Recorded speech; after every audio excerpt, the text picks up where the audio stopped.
Hello, what's up mga kaibigan? Good morning po sa inyong lahat.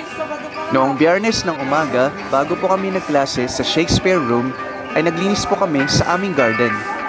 Nilinisan at diniligan namin ang aming garden bago kami nag-review sa Operations on Radical Expressions.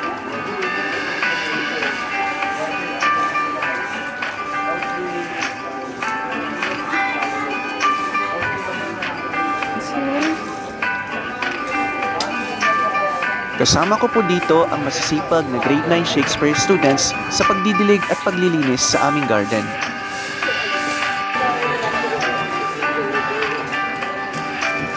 Ilang mga estudyante ay nagkukultivate sa lupa ng aming plot sa garden at ang iba naman ay nagwawalis at nagdidilig.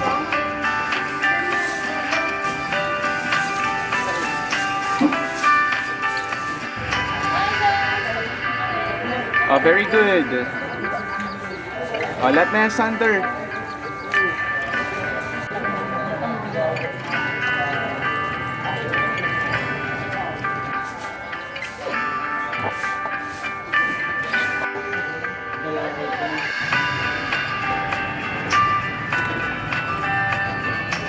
So ayan guys, malinis na ulit ang ating kapaligiran.